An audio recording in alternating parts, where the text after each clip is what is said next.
আসসালামু আলাইকুম viewers, welcome to my cooking secret page. আজ অনেক মজার একটি রান্নার রেসিপি নিয়ে চলে এলাম আপনাদের সামনে। শীতকালীন সবজি পাতাকপি দিয়ে মুরগির মাংস রান্নার রেসিপি দেখাবো। পাতাকপি কিন্তু অনেক হেলদি এবং টেস্টি একটি খাবার।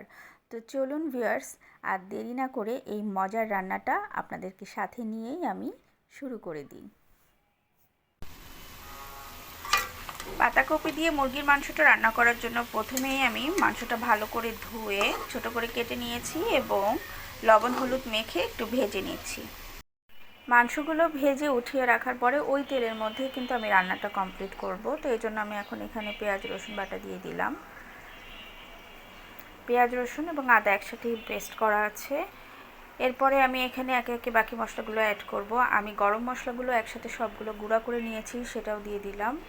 হলুদের গুঁড়া, ধনিয়ার গুঁড়া এবং জিরা গুঁড়া, শুকনো মরিচের গুঁড়া, সবই গুঁড়া মশলা দিয়েছি আজ এগুলো, এবং স্বাদ মতো লবণ দিয়ে ভালো করে নেড়েচেড়ে এটা কষিয়ে নিতে হবে। প্রথমে মশলাটা কষানোর এই পর্যায়ে দেখতে পাচ্ছেন তেল ফুটে উঠেছে। আমি এখন এখানে আলুগুলো অ্যাড করে দিচ্ছি, আমার কেটে রাখা আলুগুলো দিয়ে ভালো করে আর একটু কষিয়ে নিব। যেহেতু আমি মাংসটা আগেই ভেজে রেখেছি, এর জন্য আলুটা এখন প্রথমেই দিয়ে দিলাম, কারণ আলুটা সেদ্ধ হতে একটু সময় লাগবে। মাংসটা সেদ্ধ হতে কিন্তু খুব বেশি আর সময় লাগবে না তখন। এখন এখানে দেখছেন যে আলুর সাথে মশলাটা খুব সুন্দরভাবে কষানো হয়েছে, তেল ফুটে উঠেছে। এখন আমার ভেজে রাখা মুরগির মাংসগুলো দিয়ে দিচ্ছি এবং এটা একসাথে নেড়ে চেড়ে নেব। মাংসটা কষানোর এই পর্যায়ে দেখতে পাচ্ছেন তেল ফুটে উঠেছে। তো এখন আমি একটু পানি অ্যাড করব সেদ্ধ হওয়ার জন্য, সামান্য পানি দিব।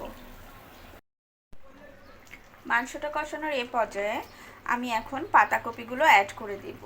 আমার ধুয়ে রাখা পাতাকপিগুলো আমি খুব ভালোভাবে পানি ঝরিয়ে রেখেছি, এখন দিয়ে দিচ্ছি। এটা কিন্তু একবারে সবগুলো দিবেন না, দেওয়ার পরে কিছুক্ষণ নেড়ে চেড়ে একটা লেয়ারের পরে পরের লেয়ার দিবেন, তাহলে পাতাকপির সাথে মশলাটাও খুব সুন্দরভাবে দ্রুত মেখে যাবে।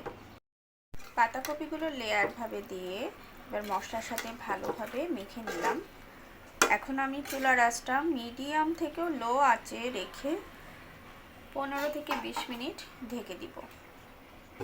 ঢেকে দিলাম, রান্না দ্রুত হয়ে যাবে। এখন একটু ঢাকনাটা তুলে দেখে নিচ্ছি কি অবস্থায় আছে। তো দেখছেন আমার পাতাকপিগুলো কিন্তু প্রায় সিদ্ধ হয়ে যাচ্ছে। তো এখন এরকম কয়েকবার করে ঢাকনা তুলে নেড়ে চেড়ে দিবেন, আবার ঢেকে দিবেন। এভাবেই কিন্তু রান্নাটা কমপ্লিট হবে। এর জন্য আমি একবার দেখিয়ে দিলাম, এরকম বেশ কয়েকবার নেড়ে চেড়ে দিতে হবে ঢাকনা তুলে তুলে। আপনারা দেখতে পাচ্ছেন পাতাকপির সাথে মাংস খুব সুন্দরভাবে মাখো মাখো হয়ে যে পানি দিয়েছিলাম সেটা টেনে গিয়েছে। তো এখন আমি যতটুকু ঝোল রাখবো সেই অনুযায়ী পানি দিব। পানি দিয়ে কিছুক্ষণ জাল করে রান্নাটা কমপ্লিট করে আপনাদেরকে আমি পরিবেশন করে দেখিয়ে দিব। তো এখন একটু পানি অ্যাড করে দিচ্ছি। এটাতে খুব বেশি ঝোল হবে না, এই জন্য আমি খুব বেশি পানি দিইনি। তো এখন আমি এই অবস্থায় কিছুক্ষণ জাল করে আমার রান্নাটা কমপ্লিট করব।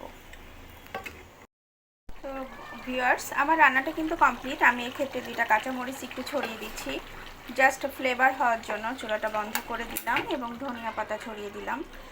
তো আমি এখন আপনাদেরকে পরিবেশন করে দেখিয়ে দিচ্ছি। যেহেতু পাতা দিয়েছি, এখন আমি 5 মিনিট একটু ঢেকে রাখবো এবং পরিবেশন করে দেখাবো। তো ভিউয়ার্স, এখানে আমি পাতাকপি দিয়ে মুরগির মাংস রান্নাটা পরিবেশন করে নিয়ে এলাম। তো আমার এই রেসিপিগুলো যদি আপনাদের ভালো লেগে থাকে, তাহলে অবশ্যই পরবর্তী ভিডিওগুলো পাওয়ার জন্য কুকিং সিক্রেটের পেজে ফলো এবং লাইক কমেন্ট শেয়ার করে রাখবেন। তো আজ এই পর্যন্তই ভিউয়ার্স, সবাই ভালো থাকবেন, সুস্থ থাকবেন। আল্লাহ হাফেজ।